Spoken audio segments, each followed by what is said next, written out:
February 9th, 2026, Town of Pine Bluffs Council meeting. Please join me in the Pledge of Allegiance.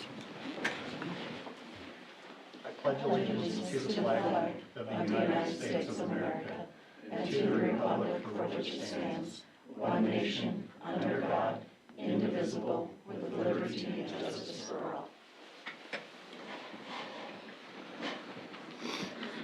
The first item on the agenda is the agenda approval. I move to approve the agenda. I'll second it. Hearing a movement to approve the agenda and a second. All those in favor? Aye. Aye. Opposed? None. Motion carries. The next item on the agenda is the oath of office for council member Amy Curry. Welcome to the council, Amy. Thank you. If you will come over here.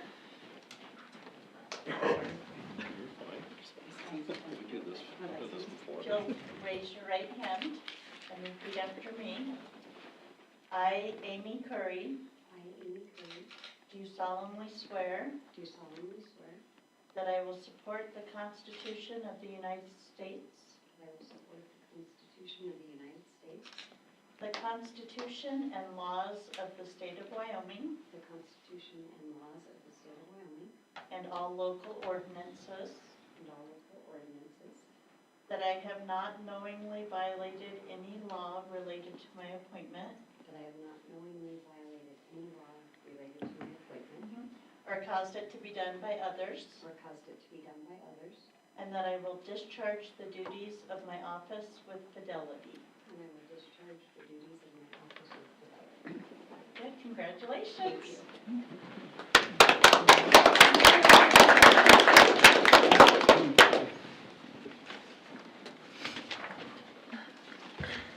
The next item on the agenda is the consent agenda. I move to approve the consent agenda. Oh, sorry. I'll second it. I hear a motion to approve the consent agenda and a second. All those in favor? Aye. Opposed? Hearing none, motion carries. The new business action items. Number one is review and approve memorandum for agreement 287G Task Force Pine Bluffs Police Department.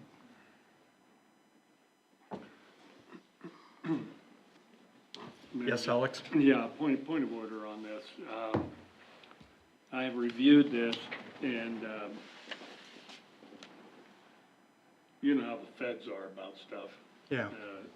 So I took a close look. There's a provision in here that restricts dissemination of information about this agreement, without coordinating with them first and getting permission. So I don't know to what extent we're gonna be getting into the substance of the agreement, but we probably have to adjourn to an executive session.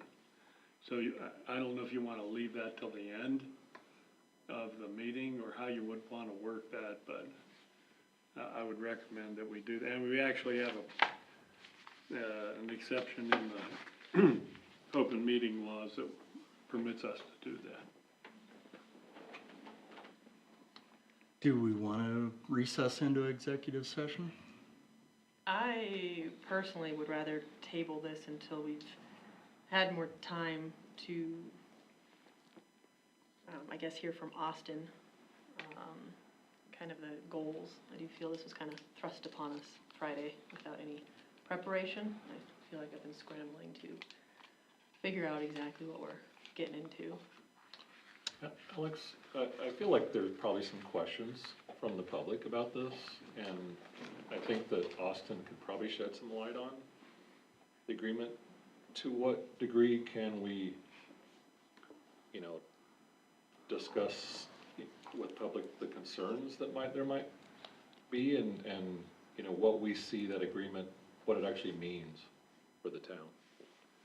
That's a really hard question. I know, but I don't know how we proceed without addressing that. If we're gonna be transparent, I think that would be necessary to do that. I guess we'd probably have to talk to the other party to the agreement and see how they feel about that. Tell them we can't move forward till we get an answer or something. Yeah. I just feel like there's been enough concerns raised that we owe it to our constituents to be able to discuss this in an open meeting. Well, I don't know, I guess you just have to ask them, I mean, I don't think it would be appropriate to, to go forward with it without being considerate of that provision. Sure. I agree with Alex. There's some things in the MOU that we cannot, that I just cannot discuss. A lot of those things I don't think would come up anyway. But that's more of the logistics and who we're talking to and stuff like that. That's stuff that I'm not precluded to talk about anyway, because you know how the feds are. Most of the questions I've answered for most everyone is, I'm allowed to talk about. That's not precluded, or excluded from discussion. A lot of it's just the internal workings of what goes on, because, you know, you don't want, anything, sabotaged or, any crazy outside source getting a hold of government source intel. So that's stuff I cannot discuss, but, nor would I. That's part of that. The powers that be with, HSI is willing to have sit-down talks, even, town halls if need be. So there's nothing secret, or, secretive about the 287G program, just that some of the source intel and how we get the intel and where we get it from, I cannot disclose, nor should I. But that's to the extent of what the program does for the town of Pine Bluffs and the benefits we would receive. That's stuff I can talk about. In your opinion, does entering into this agreement affect the way you conduct law enforcement in the town of Pine Bluffs? Absolutely not. If anything, it streamlines it for the town officer. A lot of times during these situations that unfortunately local law enforcement's put in, we are waiting for quite a long time to receive an answer from our federal partners. This streamlines the process and allows us to essentially do it ourselves, cutting out the middleman, if you will, and making the situation a lot quicker for us, any detainee or any situation that we're put in. Also, in your opinion, does this put anyone in jeopardy that isn't currently in jeopardy? No, this contract is not, and it precludes us from doing anything like raids or anything like that. This is just normal, day in, day out, traffic stops. You're there for a criminal violation, something like that. No raids, no sweeps, no nothing, whatever you want to call them. The local law enforcement's not involved. This 287G is not that. That's done by the federal government, and that we have no part in that. You guys have any questions? I mean, I don't know what I could ask. I feel like. You can ask his opinion. Right. I don't know that is going to satisfy the curiosity of others. For that reason, I feel like we may have a hard time moving forward. Tonight, anyway. Mayor, I have a question. We do have some members of the public that are probably here to ask questions about that. Is it appropriate for us to at least let them ask their questions, and if we can answer them, we will? If we can't answer them, then, or if we have to wait until we get permission to answer them, then we could get back with them at a later date. But they've already taken time out of their evening to join us here, so. Absolutely. It would be great if we could at least find out what their questions are. I agree, that would be fully appropriate. So, go ahead. Approach the podium, announce your name and where you're from. Dave Hendricks, I'm from about 4 or 5 blocks So away. you're a resident of the town, you're a resident of the town of Yes, Pine I am. Bluffs? Okay, And my question would actually be for Chief Smith. okay. So, this deal, what we're talking about here. So are these people, if you would be involved, you know, as far as you say arresting for the federal government, ICE, whatever you wanna call it. Do you, if you knowingly know of somebody that may not be legal, does that warrant you to go get them? No. Only if they have infractions with the law, Only if they have contact with us during their normal course of business, criminal contact with you. criminal contact. Or it could be traffic, everything's, Really? everything's a misdemeanor in the state of Wyoming, so yeah. But, yeah. So even getting pulled over, If they're pulled over, usually there's some sort of violation, no driver's license or something like that, were to come up, yes. okay. Because we know that there is a lot of people here that may not have paperwork, but they're good citizens. And they have no businesses of ours to be in their Yeah. business, so this program does not, do that. And the only reason I question is because I'm an old man.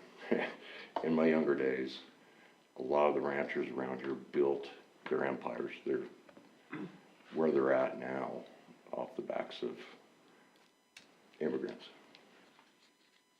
And so that concerns me. So, if that's the case, that's cool. That's all I needed now. Austin, I have another question. Yes, sir.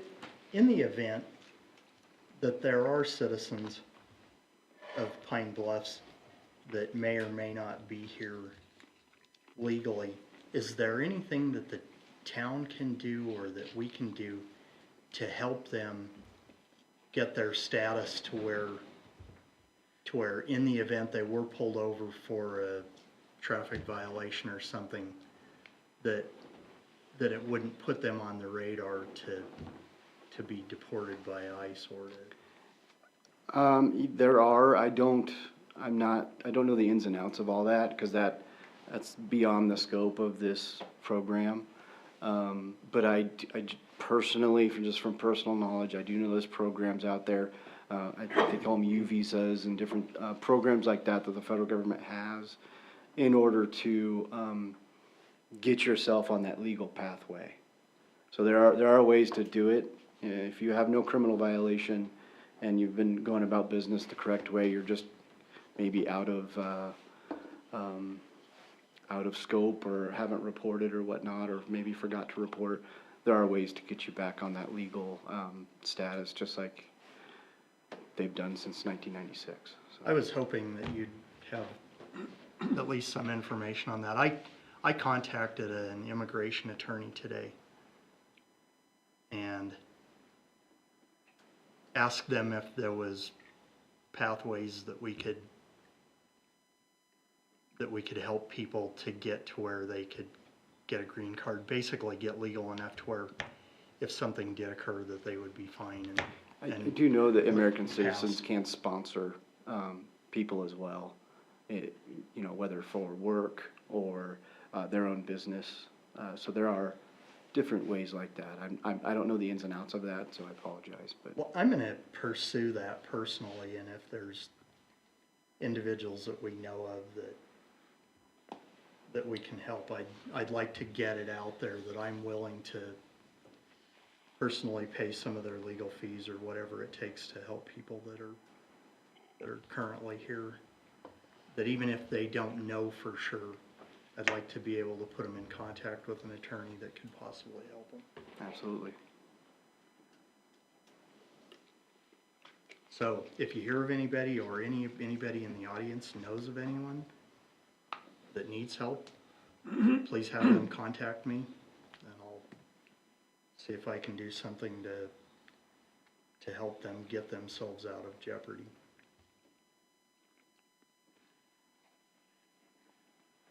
Any other questions? Hi, I'm Clint Jessen. I'm an immigrant. I think I have the biggest question, and maybe I'm gonna bounce off of exactly what you said. We all know somebody. Everybody in this room knows somebody. They're good citizens. And my question is, are we willing to violate their Fourth Amendment's rights? At what level is a traffic stop, because they're brown, going to result in their deportation? Especially when it comes to the school. It's a small community. I don't know where all the stop signs are either. Like, at what level and level of aggression is this gonna get to? So, I'll get the microphone so I can answer that. You're okay. So again, the contacts are during the normal scope of our business. We're not going to be targeting anyone, the color of their skin. Part of this 287G program requires us federally to go through anti-discrimination training. We also do that just in general for our agency as well. So this would be just more training on top of that. Not everyone we contact leaves. Just for stats wise, Laramie County Sheriff's Office, since they entered into this agreement, have out of 200 some, it was an estimation, out of 200 some contacts, only 120 have been deported. A good majority of those are what they consider highly criminal, so rape, DUI, felony level violations. The other part of that, again, I can't really get into the source intel, but visa overstays, things like that, that if you stop communicating with the federal government, probably as you know, they tend to get on your radar. So those things that if we have contact and they're up to snuff, everything goes fine, nothing happens. But if your information's not up to snuff and you stop communicating with the federal government, doesn't matter if I'm in Canada, if I go fishing and I overstay my welcome there, I'm facing 2 years in prison as an American citizen and deportation back to the United States. Every country has this. So it doesn't matter where you're from or where you're going, there's a legal way to do things, and if you gotta keep it current. A lot of times they're signed up for the U visas, or I'm gonna misspeak about what the visa's called, but where you sign up with the federal government again to start your re-reporting. And every district has a field office. Our field office for the town of Pine Bluffs or the Laramie County is in Denver. It can get confusing because if you go 15 minutes to Kimball, Nebraska, their field office is in Omaha, Nebraska. So it can get convoluted for sometimes. I think that's what really needs addressed with some of the immigration law personally, in my opinion, is that if you're from Kimball, Nebraska, and you live there, you should be able to report to Colorado, not 7 hours away in Omaha. So, but anyway, to get to your question, not everyone that's getting contacted will even run through that process that I unfortunately can't really get into, but it's a lot of check boxes and screening to see if they're even wanted. So.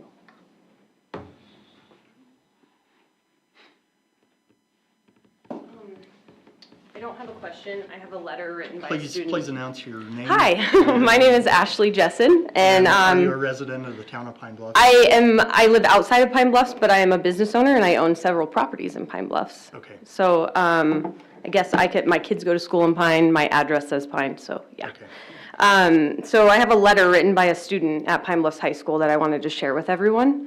And she trusted me to read this for her. Dear Pine Bluffs Town Council members, I'm a student here in Pine Bluffs, Wyoming. I go to school with a lot of kids whose families come from different places. I'm writing this letter because I'm really worried about the 287G agreement that lets our local sheriff deputies work with ICE on immigration. Even now in Laramie County, which includes us in Pine Bluffs, the sheriff's office signed on to this in 2025, and some deputies got sworn in to work with ICE. Even the Wyoming Highway Patrol is doing it now.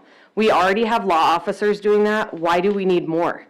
Going to get groceries at Walmart in Cheyenne is now a challenge for my family, and now that agreement will make it a challenge to support local businesses as well. I'm a student who does sports and maintains good grades. Passing this agreement invokes fear amongst me and my family. As a teenager who wants to live a normal life, that's a very hard thing to do.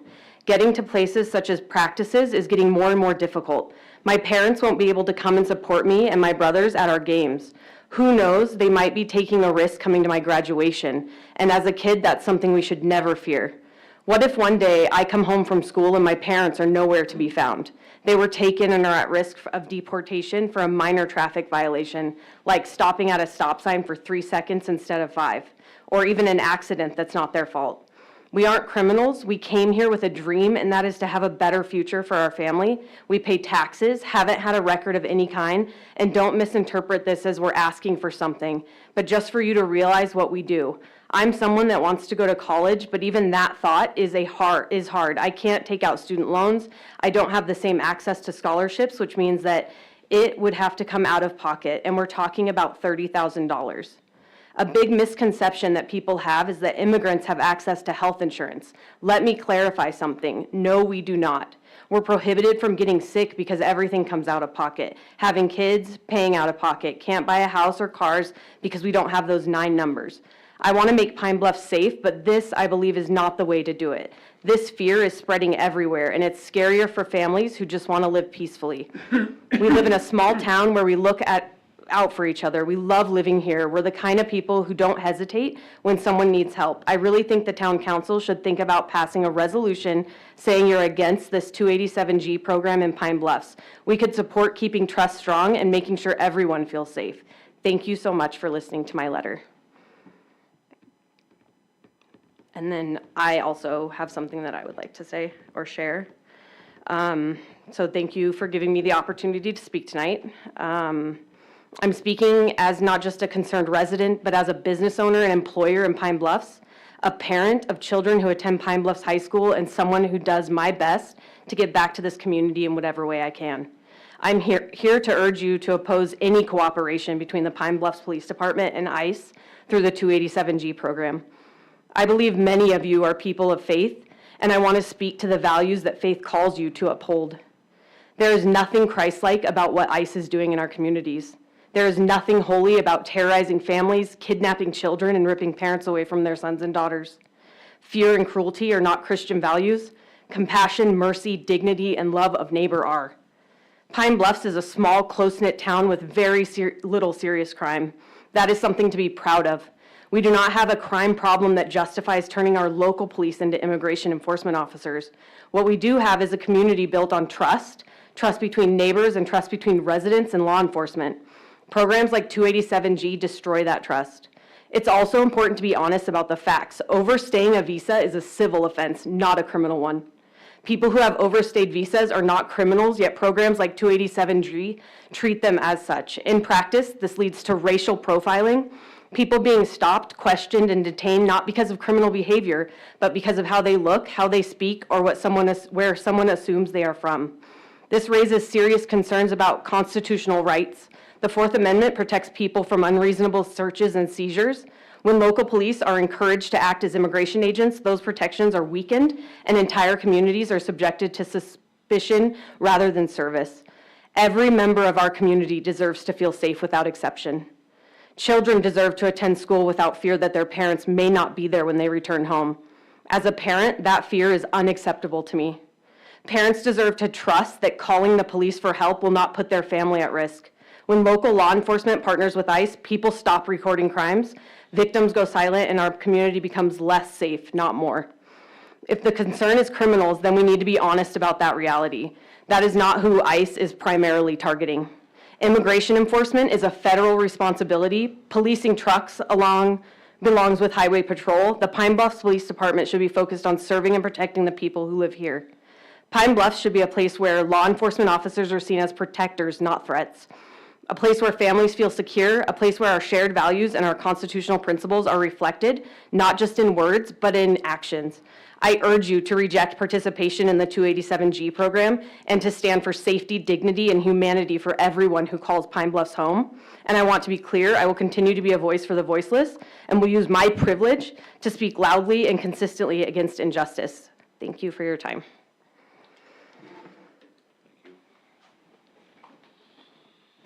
Thank you. In addressing that,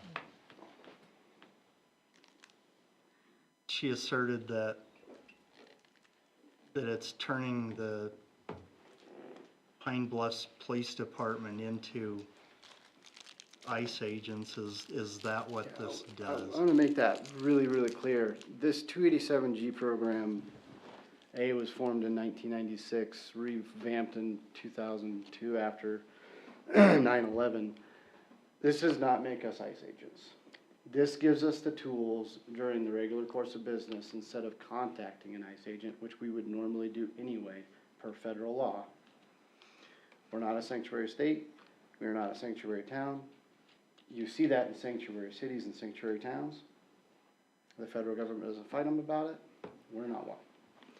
We have had, I think, 7 contacts in the last year where we've made contact.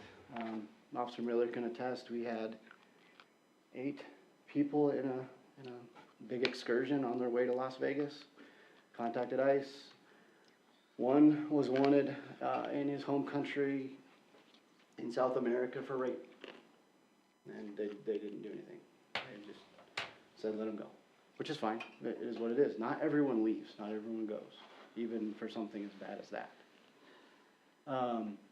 A lot of that, again, has to do with source intel and what they knew of him and all that stuff, which I can't talk about.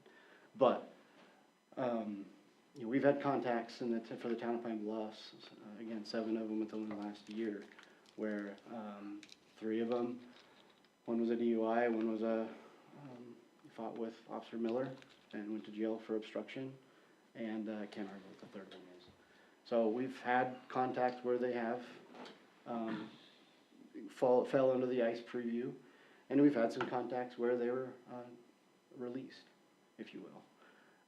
But that's something that I want to make perfectly clear that most law enforcement across the state of Wyoming, I can speak to Nebraska as well, when we have contact with someone who's not here legally, and they have not gone through the legal process of doing so, they're going to get called in, and the question's going to be raised to us whether they want that person or not.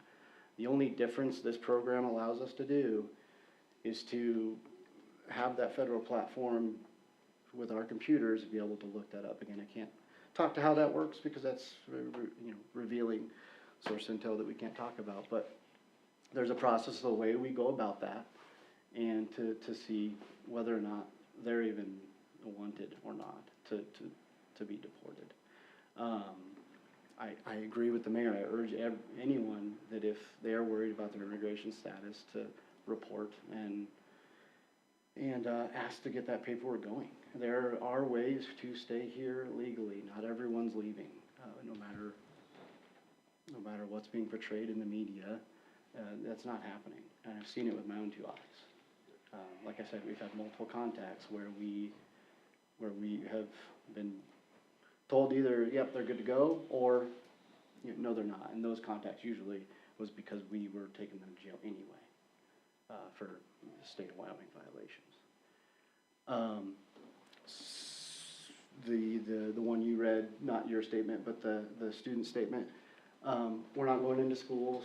This contract, this 287G program, does not allow us to go on any raids with ICE agents. We're not turning into ICE agents. We're not going on any raids. We're not going to anybody's houses to arrest them. We're not going into schools, churches. That's an ICE policy anyway. They're not going into churches. They're not going into schools, short of contacting kids. But that's not for deportation issues. That's for other reasons. But we are not doing that. This program, this 287G program, does not preclude us from, just because we're now signed up means we can go do this. No. And it's actually our policy, it's the sheriff's office policy as well. They're not going any raids. They're not doing that either.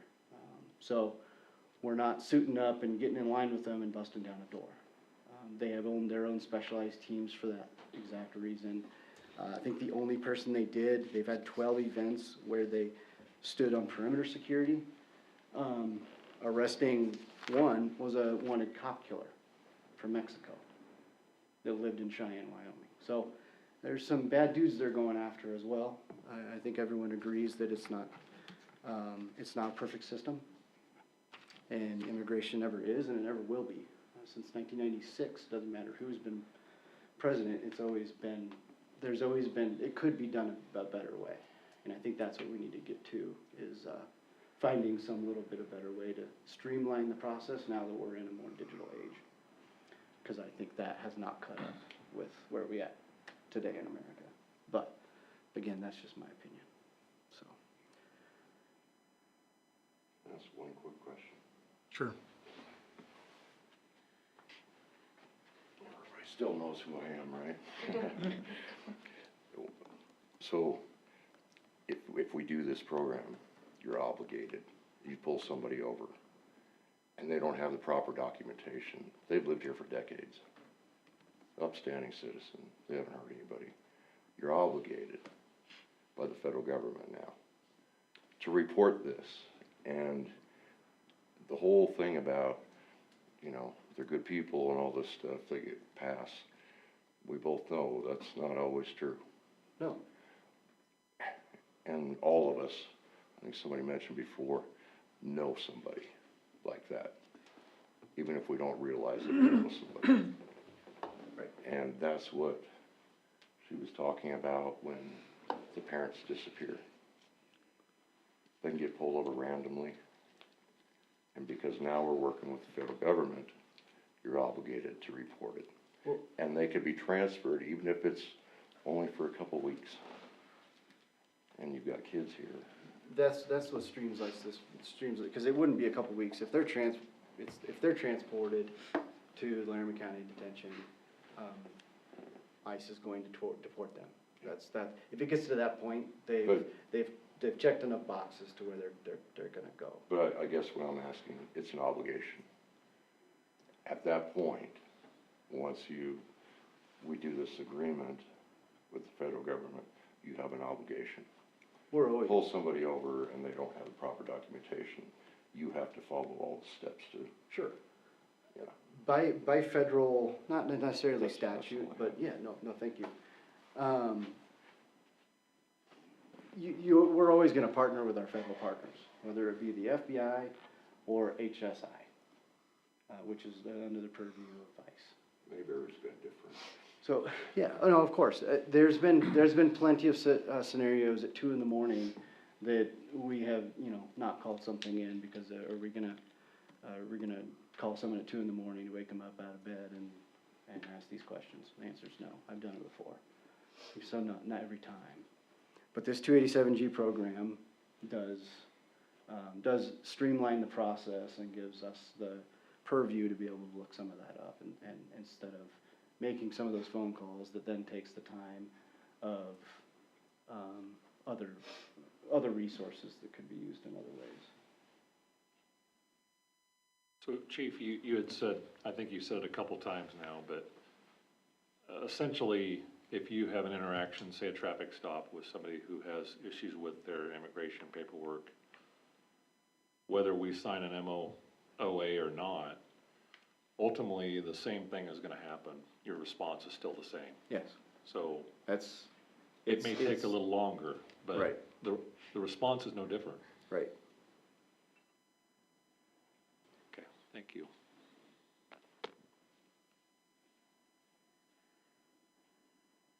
Does anybody else have any questions? You had mentioned a town hall. Is that something we want to consider, doing a town hall, letting the citizens come, like, that have, I know there's a lot of questions and a lot of concerns out there. It's something I'm willing to do, and it's something that, HSI heads in Cheyenne and Denver are willing to provide, the citizens of Laramie County and whole, but especially here in Pine Bluffs.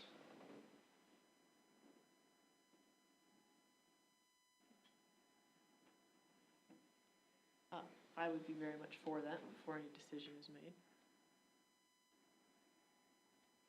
And then maybe we can also get an answer from Alex regarding what we can talk about and what we can't in the interim. I mean, just from, Yeah, that's not my call, I think. well, I know, but we reaching have out to see if they're, what level they could highlight the document where it's no touchy versus this is okay. I'm Yeah, not sure I I understand do the know question. that publishing the MOU is not Yeah. allowed. You Yeah, but can't you're- talk about the specifics of that. Yeah, but you mentioned earlier that you could reach out to ask them what we could discuss, if anything. I think we're Yeah. discussing basically what I can discuss, it's just some concerns and Yeah. what we're allowed to do and what we're not allowed to do. The specifics of that, I'm not allowed to discuss how that works, because again, I really wouldn't discuss how the Pine Bluffs Police Department operates in a general sense, just because that could compromise, how we go about business. How we drop a warrant and what we do to execute that is really nothing that we talk about in the general sense of law enforcement, because it could hinder future law enforcement, search warrants, so. Same thing applies to these contracts. Yes. Yeah, I guess where I'm coming from on this is, I don't think we wanna make a misstep either way, so, I mean, we've heard from some of the citizens here, and, that's what the governing body does, is listen to what they have to say and make informed decisions. At the same time, however, I would caution the governing body, who now is in possession of this agreement, that you should not reproduce or share this agreement outside of the body, because there's specific language in there that asks us not to do that. And we need to, do it by the book. Now, that's gonna involve probably contacting whoever the Laramie County representative is for Homeland Security or something like that, to see how they handle that. I don't know how they handle it.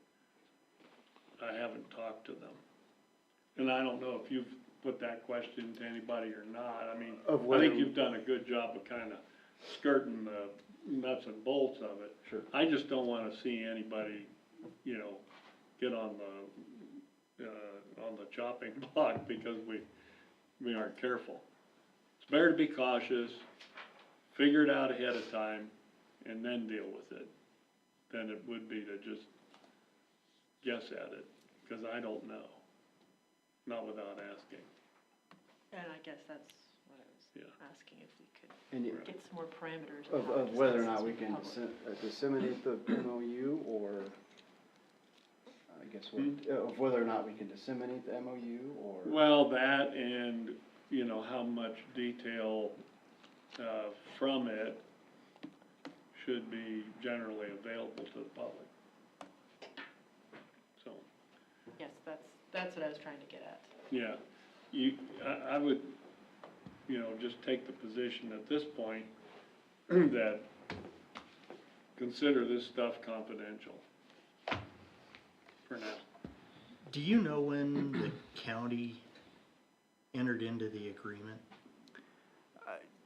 Last year, I don't know the date. So our whole county has been under, The whole state, Wyoming Highway Patrol signed it in 2025 as well. so we've been under this, Yeah, under the authority of this for some time already. this has been happening in Laramie County for quite some time.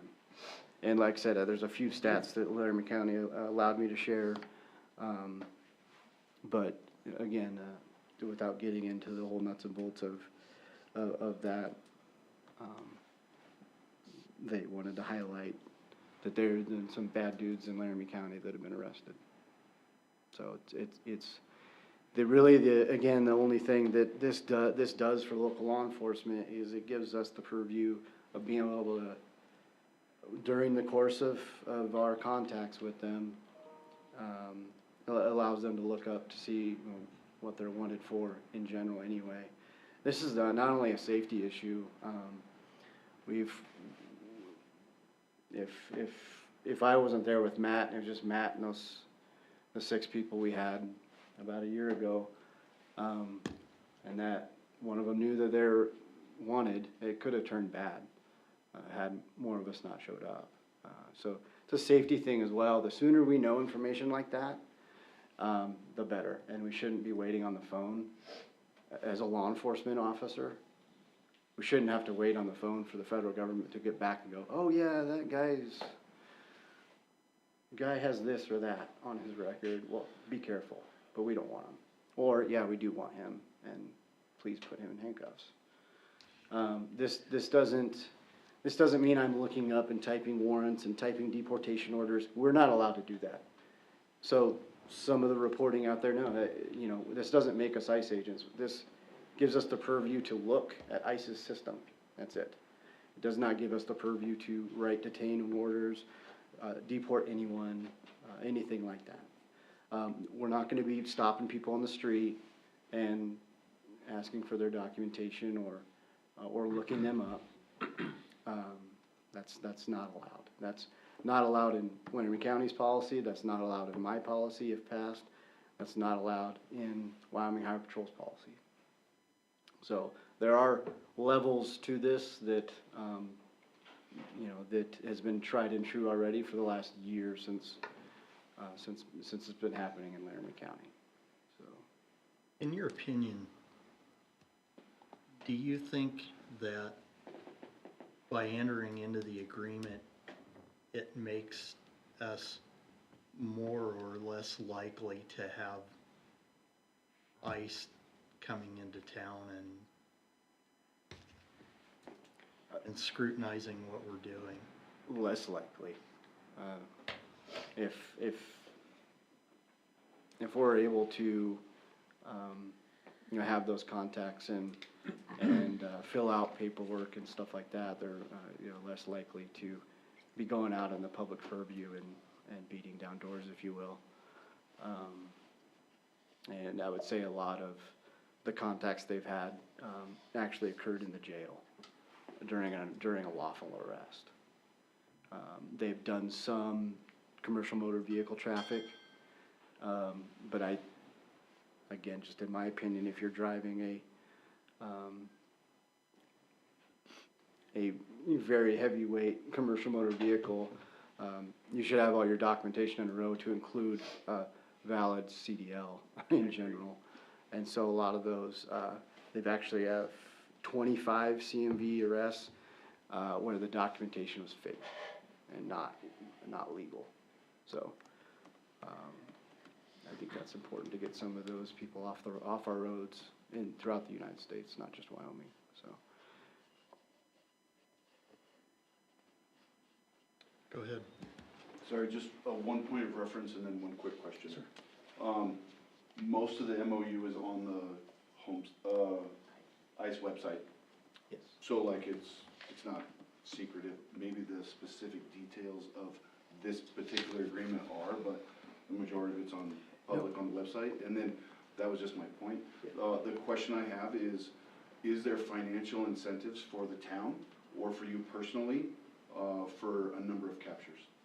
So there is, going back to when the federal government started the 287G, they cannot they cannot enter an agreement with any local entity without paying them. That's slave labor. But so it's good dating back to 1996 to present day. That number has fluctuated. It's been as low as $1,000 to as high as it is now, which is $7,500 per quarter. And that is not per arrest though. That is strictly for just being in the program and being a participant in the program. And they recently, made, I think this March, for a vehicle stipend as well. So it allows agencies to go out and purchase new vehicle, new equipment, to be a part of this program. So the answer is no, it's not per arrest. That's widely circulated, and that is not true. It is per quarter that they pay the entity, whether, right now, Laramie County and Ohio Patrol. In the course of our business, all those 7 contacts, we've called it in, like you should do, federal law stipulates anyway. Are you required to do that? Not necessarily. There's, like I said, sanctuary states, sanctuary towns that don't cooperate with federal partners.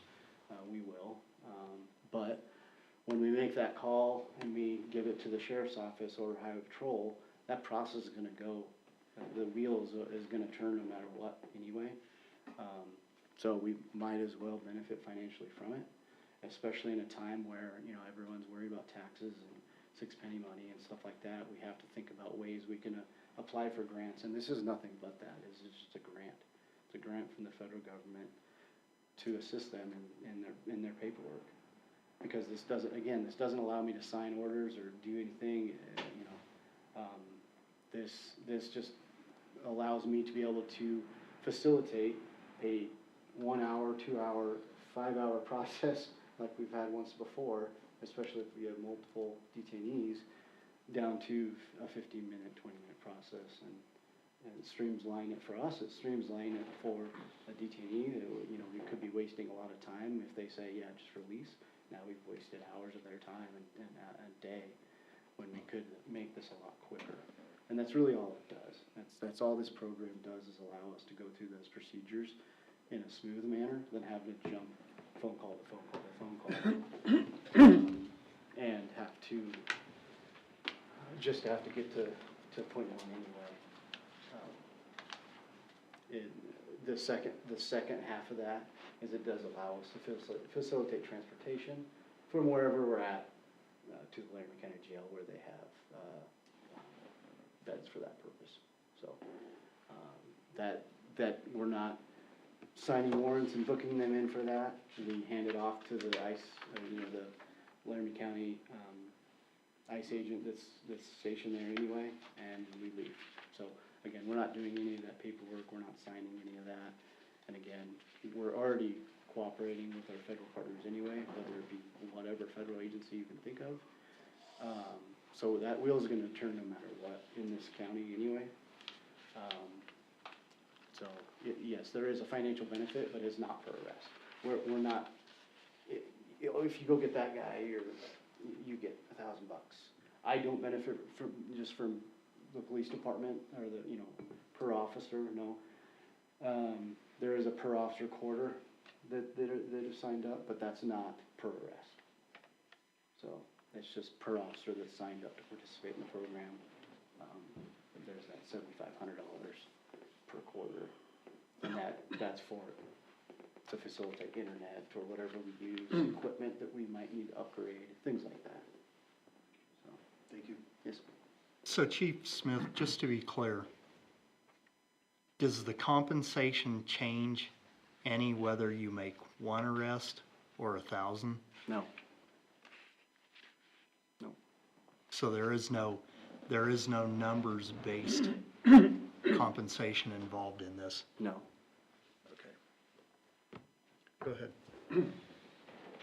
The one on the internet's missing the 3 pages specific to Wyoming, and that's the one I'm concerned about. Okay. Yeah, I just wanted to let you know that. Yeah. Like I said, it Yeah. wasn't specifically for Pine Bluffs, it was just, there's the general template Yep. is on the home. Yeah, the boilerplate's on there. Some of the 3 pages that are missing go into logistics that, I think everyone would agree would be counterproductive to any federal operation or state operation for that matter, so.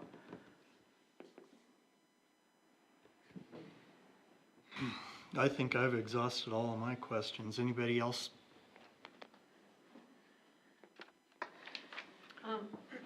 Austin, when I talked with you earlier on the phone, by the way, thank you again for that.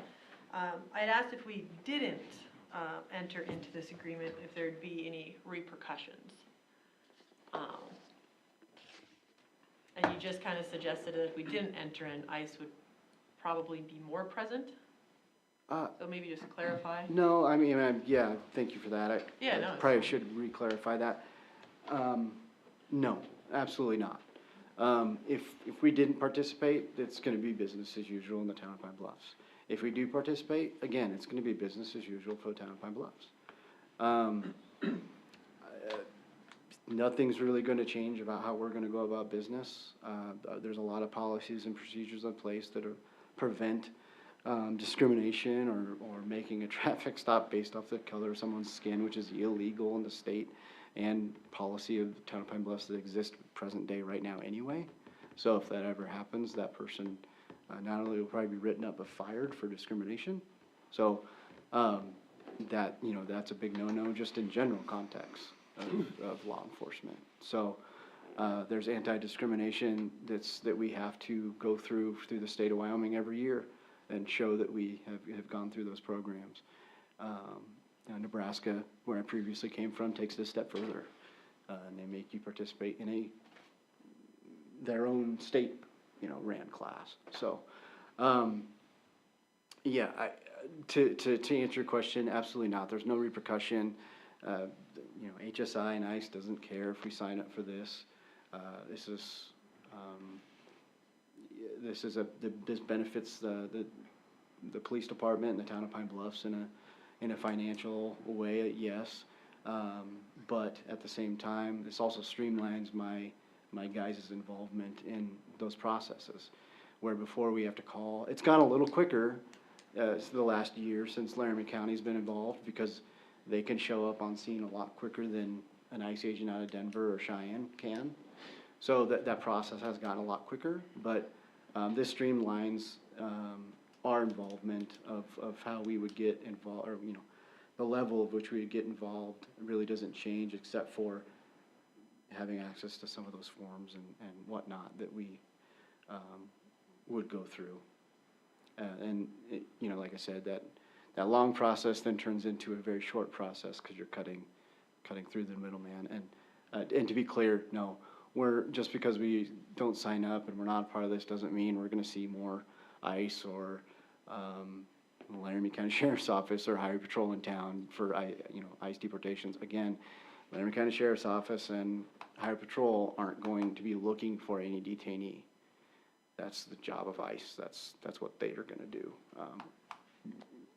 They can call local law enforcement for security reasons, especially if they're going after a guy that shot a cop in California. But that's general law enforcement duty anyway. We want that to be, you know, done correctly. So, no, absolutely not. There's going to be no more involvement than there is generally throughout. A lot of the detainees that are gone after in the general public were ones that probably either had a stint in jail and were already released, or something like that, and again, a violent crime, like the ones I kind of listed, where they had those 12 where they've gone out and went looking for those people. So 12 out of many arrests where they've actually had to go knock on doors, not us, ICE. I want that to be very, very clear, as not us or Laramie County or Highway Patrol knocking on those doors. So that's not something that's part of this agreement, nor will it be, and there's actually policies in place to prevent that. So, but no, it's not going to get any worse in the town of Pine Bluff, so we don't sign up for this. And I would be applauded if it did. Thank you.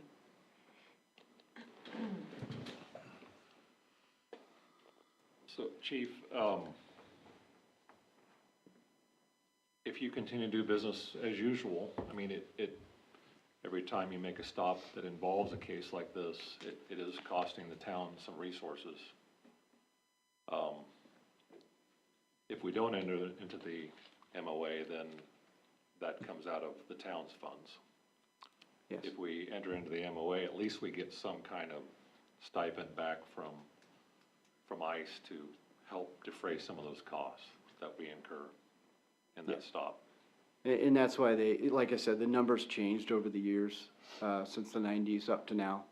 I don't know the numbers per year, but it's fluctuated.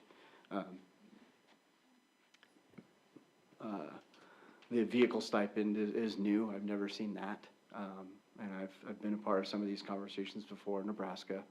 I don't wanna get into what Nebraska has, but they do have, 287G task force officers there. A lot of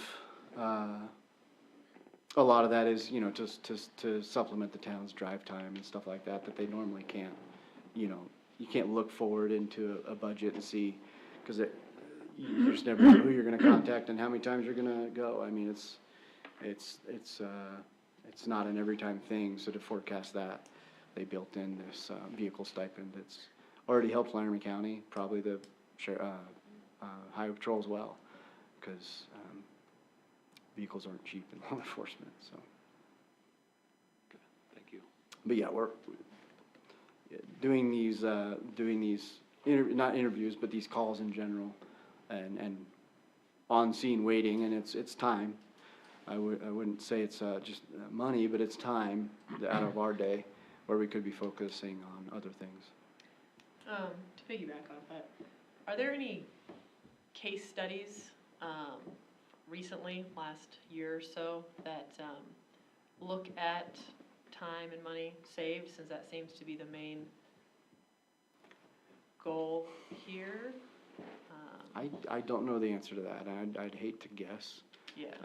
I just from personal knowledge, I do know that it will take it from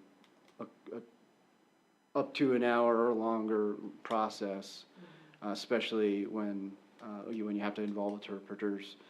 That process takes a while in general anyway. And that's another thing that the federal government will offers, and that's something Laramie County offers in general. So it's not necessarily a huge benefit, but interpreters are available for 24/7 call. So that's part of some benefit there. But to streamline that communication, because a lot of times there's a communication buffer. I wish I was bilingual, but I'm not. And so you have to wait for some of that to go back and forth and then communicate with, usually it's an ICE agent, and then it's finally communicated back to us. So you can see how that can take quite a while to get even back to us. Again, without going into the ins and outs of that. But that process will go a lot smoother if we're the ones on that third-party line communicating directly, getting that information.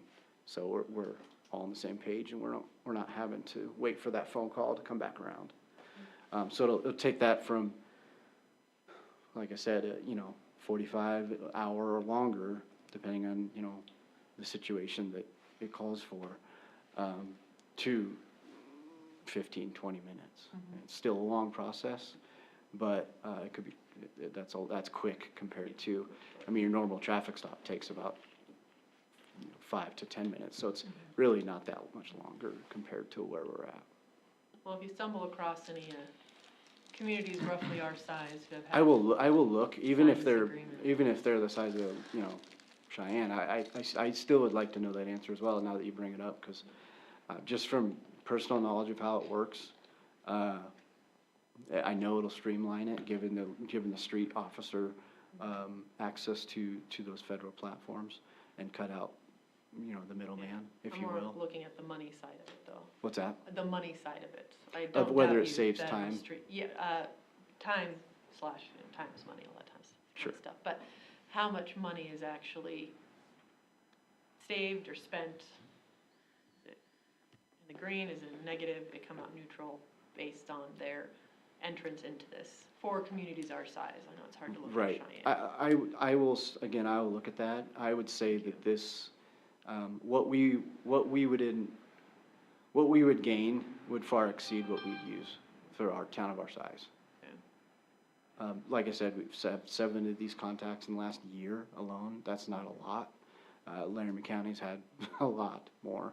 And I would guess the Highway Patrol would even be about comparable, maybe a little less, just the number of stops. So, but again, I don't know that exactly, but Okay. I would say for what we would gain financially from it compared to what we would have to do, we would come out on a financial plus than any burden or downfall, if that answers the question. Maybe I'm mishearing No, you. I mean, kind of. I'm not doubting your expertise here. It's just more I'd like to see what Yeah. other communities actually experienced Right, and then reported in terms of their budget. I can look that up. Thank you. Would you be looking at all 4 officers getting the training, or would you have 1 or 2 of you be the point of contact that the others would then? I think the town of our size, it's just all 4 of us getting certified and go through the training. I think the training's valuable no matter what. It's good training, and so they, without again going into source intel, they teach and instruct a lot. So whenever you can do those training programs, it's always good. So I would do all 4 of us, yes.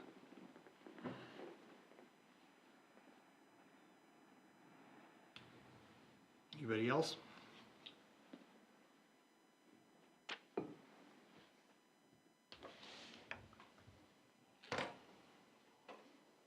I guess I would like to go to executive session. Don't look at me. That's your job. So, you hear a motion to move to executive session? Do I hear a second? Second. All those in favor? Aye. Aye. Motion carries.